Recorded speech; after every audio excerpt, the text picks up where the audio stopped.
मिराकलस season 4 की ending के अंदर लेडीबग मैक्सिमम मिराकलस खो चुकी थी। सीजन 5 इसी पॉइंट से पिक करता है जहां पे स्टार्टिंग के कुछ एपिसोड्स के अंदर मोनार्क और लेडीबग कैट नोवार के बीच में एक स्ट्रगल देखने को मिलता है हमें फाइट्स का, जहां पे एक पॉइंट पे लेडीबग कैट नोवार मोनार्क को फंसा लेते हैं और उस ट्रैप से निकलने के लिए मोनार्क अपने आप को कैटाक्लिज्म करवा लेते हैं। और एग्जैक्टली इसी पॉइंट पे शुरू होता है Paris special tales of shadybug and claw noir. मैं हूं सुफिशियल, आप देख रहे हो मिराकुलस एक्सप्लेनेशन। इस स्पेशल की स्टार्टिंग में हम एक नया इंट्रो देखते हैं जो गैब्रियल अग्रेस्ट के पर्सपेक्टिव से है, लेकिन ये हमारा गैब्रियल अग्रेस्ट नहीं है, ये एक पैरेलल यूनिवर्स का गैब्रियल अग्रेस्ट है। इसकी कहानी कई हद तक हमारे गैब्रियल अग्रेस्ट जैसी ही है। यहाँ पेरिस डिस्ट्रक्शन की हालत में है पूरी तरह से। इस गैब्रियल अग्रेस्ट की भी एमिली की डेथ हो चुकी है, इसके भी फादर सन रिलेशंस अच्छे नहीं है, ये भी एक फैशन डिजाइनर ही है। जो बातें यहाँ पे डिफरेंट है वो है इसकी चॉइस।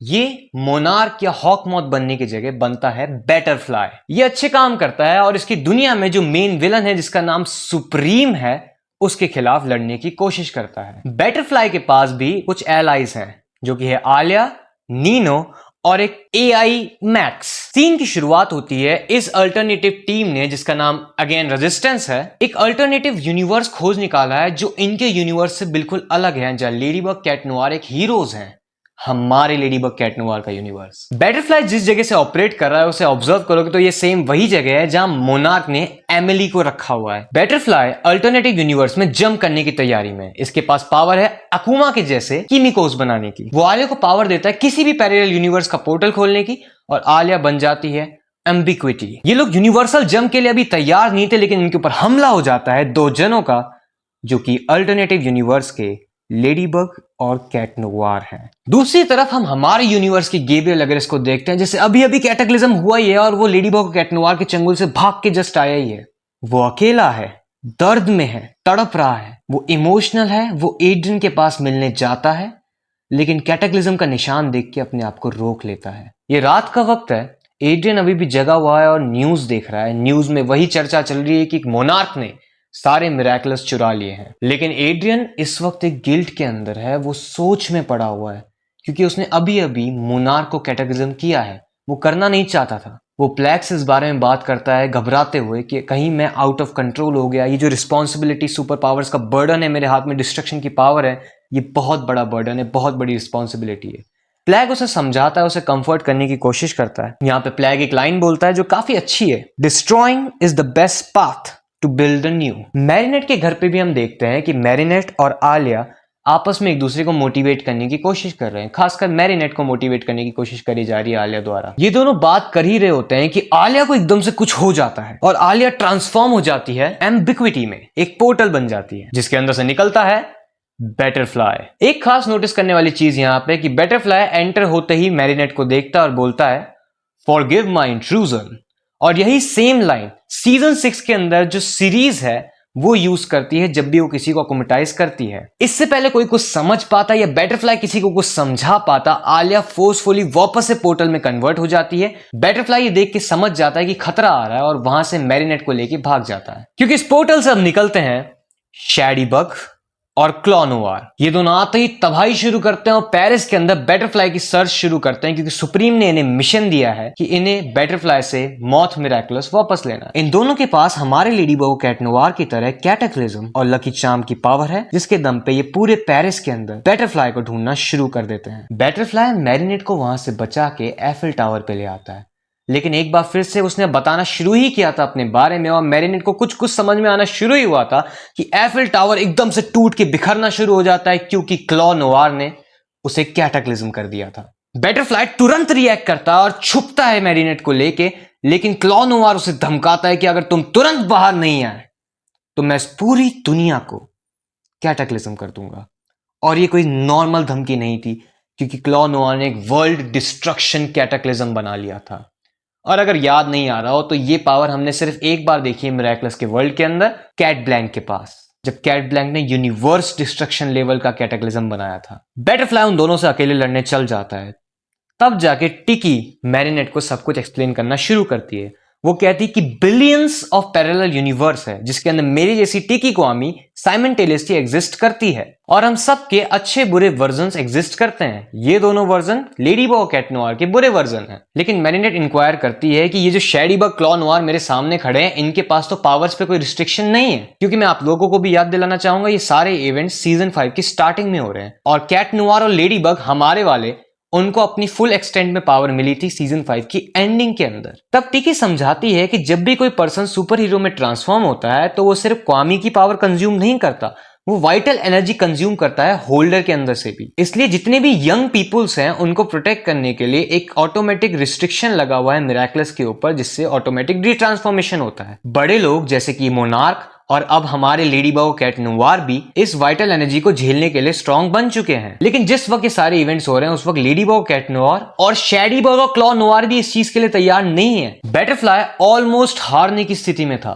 लेकिन तब शैडी बग और क्लॉ नोवार को रोकने के लिए आ जाती है लेडी बग। लेकिन ये शैडी बग और क्लॉ नोवार इतने पावरफुल हैं कि लेडी बग और बटरफ्लाई इन दोनों की पावर के आगे स्टैंड ही नहीं कर पा रहे थे। इन दोनों को ऑलमोस्ट एक डेडली किक देने क्लॉ नोवार आ रहा था कि एकदम से क्लॉ नोवार को रोकता है cat Noir.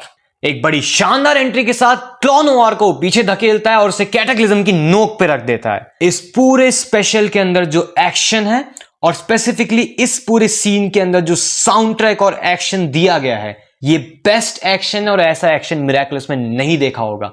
Go check it out. लेकिन क्लॉ नोवार अपने आप को जबरदस्ती कैटाक्लिज्म करवा लेता है। इससे हमारा कैट नोवार एक हल्के बैक स्टेप पे चल जाता है, क्योंकि वापस से वो इंटेंशनली ये करना नहीं चाहता था। शैडी बग और क्लॉ नोवार हमारी पूरी हीरोज की टीम को ओवरपावर्ड कर रहे थे। इन लोगों की हालत लाइफ डेथ की सिचुएशन में आ गई थी कि बटरफ्लाई हमारे कैट नोवार को किमिकोटाइज कर लेता है। वो हमारे कैट नोवार को सेलेस्ट्रियल कैट बनाता है जो हमारे हीरोज को यहां से एस्केप करवाते हैं। दूसरी तरफ हमारा गैब्रियल अग्रेस यानी मोनार्क शैडी बग और क्लॉ नोवार की प्रेजेंस को सेंस कर लेता है। शैडी बग और क्लॉ नोवार वापस से सर्च ऑपरेशन शुरू करते हैं और पहुंच जाते हैं फिर से एक बार मैरिनेट के घर पे। शैडी बग को मैरिनेट की डायरी मिलती है। वो मैरिनेट की डायरी पढ़ती है और इमोशनल हो जाती है, क्योंकि मैरिनेट की डायरी के अंदर एड्रियन के प्यार के बारे में लिखा है, दोस्तों के बारे में लिखा है, आलिया के साथ दोस्ती के बारे में लिखा है, लेडी बग है ये लिखा हुआ है, कैट नोवार कितना अच्छा पार्टनर है उस बारे में लिखा है और बहुत सारी अच्छी चीजें लिखी हुई है। लेकिन शैडी बग भी मास्क के पीछे एक अल्टरनेटिव यूनिवर्स की मैरिनेट है जिसकी कहानी में कोई खुशियां है ही नहीं। दूसरी तरफ हमारे हीरोज हाइडिंग के अंदर पहुंच चुके हैं जहां पे ये आपस में इंफॉर्मेशन शेयर करते हैं। बटरफ्लाई अपनी दुनिया के बारे में बताता है कि सुप्रीम नाम का एक पर्सन है जो सारे मिराकल्स को कंट्रोल करता है। वो सिर्फ उन्हीं लोगों को मिराकल्स देता है जो उसके प्रति लॉयल होते हैं। गैब्रियल अग्रेस अल्टरनेटिव वाले को भी मिराकल्स इसी तरह मिला था क्योंकि उसे अपनी एक विश पूरी करनी थी। लेकिन गैब्रियल अग्रेस को अपनी गलतियों का रियलाइजेशन होता है और वो एक अच्छे रास्ते पे निकल पड़ता है, सुप्रीम को धोखा दे देता है, जिस वजह से सुप्रीम बाद में शैडी बग क्लॉ नोवार को उनके मिराकल्स देता है और उन्हें भेज देता है बटरफ्लाई के पीछे। वहां मैरिनेट के घर के ऊपर शैडी बग को मैरिनेट की डायरी से विश के बारे में पता चला है। ये शैडी बग सोचती है कि अगर मैं इस वाली मैरिनेट के साथ अपनी लाइफ स्विच करने की विश कर लूं तो मेरी लाइफ बहुत अच्छी हो जाएगी। तो वो क्लॉ नोवार के साथ फाइट करती है, उसका मिराकलस एबिलिटी। यहां इन दोनों की आपस में आइडेंटिटीज पहली बार रिवील हो जाती है। इससे पहले इनको नहीं पता था ये दोनों कौन है। क्लॉ नोवार वाला एड्रियन पसंद करता है शैडी बग वाली मैरिनेट को, लेकिन शैडी बग वाली मैरिनेट बहुत ज्यादा नफरत करती है एड्रियन से। इन दोनों के ही चेहरे पे मिराकलस का इस्तेमाल करने की वजह से जो फिजिकल डैमेज हुआ है वो साफ देखने को नजर आ रहा है। ये अल्टरनेटिव मैरिनेट टिकी और प्लैग के ओरिजिनल वर्जन को रिवील करती है। यहाँ पे एक नोटिस करने वाली चीज है कि टिकी और प्लैग जब क्वामी फॉर्म में थे तब उनकी माउथ के ऊपर एक तरह का सील लगा हुआ है, और जब ये अपने फुल फॉर्म में आ चुके हैं तब भी वो सील वहां पे है। जैसे ही ये अल्टरनेटिव मैरिनेट गिमी को रिवेल करने के लिए बोलती है, ये फुल फॉर्म टिकी और प्लैग घुटनों पे आ जाते हैं और हमें एक अनाउंसमेंट सुनाई देती है जो कि सुप्रीम की वॉइस है, जो कहता है कि सिर्फ सुप्रीम ही विश मांग सकता है, सिर्फ सुप्रीम ही है जो रियलिटी को अपनी मर्जी के अनुसार ऑल्टर कर सकता है। और इस मैरिनेट को एनर्जी का एक धक्का लगता है जिस वजह से कमरे में कुछ टूट फूट मचती है। नीचे से हमारी मैरिनेट की मम्मी की नींद खुलती है। वो पूछती है कि मैरिनेट ऊपर सब ठीक तो है ना। ये अल्टरनेटिव मैरिनेट पहले तो बहुत ज्यादा गुस्से में जवाब देती है, लेकिन फिर अपने आप को शांत करके बोलती है कि नहीं मम्मी, सिर्फ सिलाई मशीन टूट गई है, सब ठीक है। तब इसकी मदर भी एक बात कोट करती है जो कि मुझे बहुत अच्छी लगी। वो बोलती है broken things can always be fixed. Shadybug Claw Noir वापस से ट्रांसफॉर्म होते हैं। ये दोनों ही होपलेस हैं और वापस से निकलने जा ही रहे होते हैं सुप्रीम के मिशन पे कि पीछे से आ जाता है मोनार्क। वो इन दोनों के साथ मिलकर एक प्लान बना रहा होता है और क्योंकि आलिया इसी रूम में थी, आलिया इस पूरे प्लान को रिकॉर्ड कर लेती है और पहुंच जाती है लेडी बग, कैट नोवार और बटरफ्लाई के पास, जो कि शहर के अंदर शैडी बग और क्लॉ नोवार को ढूंढ रहे थे। इनको ढूंढने की ज्यादा जरूरत नहीं पड़ती क्योंकि शैडी बग और क्लॉ नोवार के दो बड़े जाइंट वर्जन शहर में घूम रहे थे। लेडी बग को लगता है कि शायद मोनार्क ने उन्हें अकोमेटाइज कर लिया है। बटरफ्लाई कहता है कि मैं भी बटरफ्लाई मिरेकल्स का होल्डर हूं, अगर किसी दूसरे बटरफ्लाई मिरेकल्स वाले ने कुछ किया है तो मैं उसे रिवर्स कर सकता हूं। लेकिन वो रिवर्स करने की कोशिश करता है और कुछ नहीं होता। तब आलिया वहां पे आती है और लेडी बग को प्लान समझ में आता है।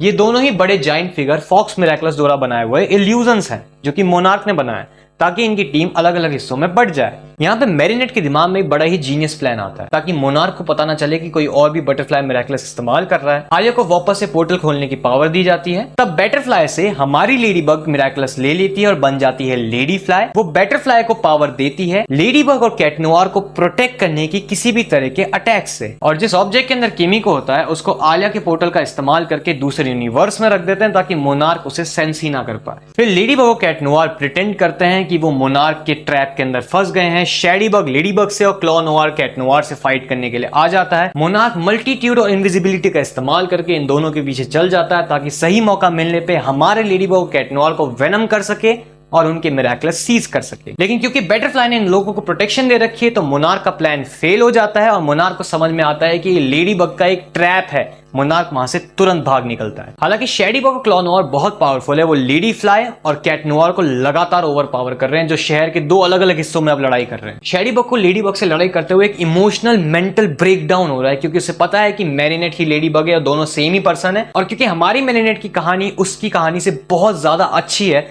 तो बहुत ज्यादा रेजफुली और इमोशनल बर्डन के साथ लड़ रही है। दूसरी तरफ क्लॉ नोवार कैट नोवार का मिरेकल्स लेने पे तुल गया है। वो कह रहा है कि मैं तुम्हारा और तुम्हारी लेडी बग का मिरेकल्स लेकर अपनी विश पूरी करूंगा। वो बताता है मेरी विश है कि मैं अपनी मॉम को वापस जिंदा करना चाहता हूँ। लेडी फ्लाई डी ट्रांसफॉर्म हो जाती है और शैडी बग से बातचीत करने की कोशिश करती है। वो समझाती है कि मेरी लाइफ भी तुम्हारी जैसी ही है, मुझे भी क्लोई बूशुआ परेशान करती है, मिरेकल्स का बर्डन मेरे ऊपर भी है, मुझे भी टफ डिसीजंस लेने पड़ते हैं, लेकिन मैंने चूज किया इनसे ऊपर उठ के एक अच्छी जिंदगी जीने का। मैंने एक चॉइस ली बेटर होने की, तुम भी वो चॉइस चुन सकती हो। दूसरी तरफ क्लॉ नोवार हमारे एड्रियन का मिरेकल्स ले ही लेता है। एड्रियन डी ट्रांसफॉर्म होता है और बोलता है कि मेरी मदर भी तुम्हारी मदर के जैसे ही मर चुकी है। क्लॉ नोवार बोलता है कि तुमने कभी विश मांगने का क्यों नहीं सोचा, तुम्हारे साथ तो लेडी बग है ही। तो उसने बोला ऐसा नहीं है कि मैंने सोचा नहीं, लेकिन मैं अगर विश मांगूंगा तो किसी को अपनी मदर सैक्रिफाइस करनी पड़ेगी। मैं किसी और को ये बर्डन नहीं देना चाहता। मैंने सीख लिया अपनी मदर के बिना जीने का। मैंने सीख लिया इस पूरे बर्डन से ऊपर उठ के एक रिस्पॉन्सिबल पर्सन होकर जीने का। तुम भी ये चीज सीख सकते हो। शैडी बग अपनी अच्छाई को रियलाइज करती है और पहली बार इस्तेमाल करती है मिरेकलस शैडी बग की पावर, जो बिल्कुल मिरेकलस लेडी बग वाली पावर के जैसे ही है, जिससे सारी चीजें ठीक होती चलती है। इस पूरी पावर ने जितना भी डिस्ट्रक्शन इनके आने की वजह से हुआ है वो सब ठीक कर दिया। साथ ही साथ शैडी बग और क्लॉ नोवार को मिरेकलस का इतने बुरे एक्सटेंट से इस्तेमाल करने की वजह से जो फिजिकल और मेंटल डैमेज हुआ है उसको भी ठीक कर दिया। उसके बाद ये सब लोग butterfly, Ladybug, Shadybug, Claw Noir, Cat Noir और आलिया एक बार फिर से मिलते हैं और एक दूसरे को ग्रेटिट्यूड शो करते हैं कि दोनों ने ही एक दूसरे को होप दी है। एक आखिरी बार हमारा बटरफ्लाई आलिया को ट्रांसफॉर्म करता है पोर्टल के अंदर, लेकिन आलिया पोर्टल को नहीं खोल पाती क्योंकि इंटरप्शन आ जाता है बीच में। कोई और पोर्टल खोलने की कोशिश कर रहा था दूसरी यूनिवर्स के अंदर, और ये और कोई नहीं मोनार्क है, जिसने रूस्टर मिरेकल्स का इस्तेमाल करके खुद को सब्लिमेशन की पावर से दूसरे यूनिवर्स का पोर्टल खोलने की पावर दी है। लेडी बग को ये बात समझ में आ जाती है। वो खुद को किमिकोटाइज करती है और दूसरे यूनिवर्स में ट्रैवल करती है। हमें अलग अलग यूनिवर्स के अंदर मोनार्क और लेडी बग के बीच में फाइट देखने को मिलती है। फाइनली मोनार्क हार मान लेता है। शैडी बग, क्लॉ नोवार वापस अपने यूनिवर्स में जा तो रहे, लेकिन वो नर्वस है क्योंकि उन्होंने सुप्रीम को बिट्रे कर दिया है। लेकिन बटरफ्लाई कहता है उम्मीद मत छोड़ो, अब हम सब साथ में हैं तो हम रहेंगे स्ट्रॉन्गर टुगेदर। इसके बाद हमें शैडी बग, क्लॉ नोवार के बारे में कोई बात कभी सुनने को नहीं मिलती। हाँ, कुछ ईस्टर एग्स हमने जरूर देखे हैं, जैसे सीजन 6 के अंदर लेडी बग और कैट नोवार की जो डिजाइन है हमारे वाले, वो थोड़ी थोड़ी इंस्पायर्ड है शैडी बग, क्लॉ नोवार से, लेकिन इसके अलावा कुछ नहीं। साथ ही सुप्रीम के बारे में भी हमें कोई बातचीत सुनने को नहीं मिलती। लेकिन टोक्यो स्पेशल के अंदर हम सुप्रीम को लेके एक बहुत ही इंपॉर्टेंट चीज देखते हैं, लेकिन उसके बारे में किसी और वीडियो में बात करेंगे। इस तरह की वीडियो बनाने में काफी मेहनत लगती है, सो यू शुड सब्सक्राइब। तब तक के लिए मैं हूं सुफिशियल, मिलता हूं आपसे अगले वाले में।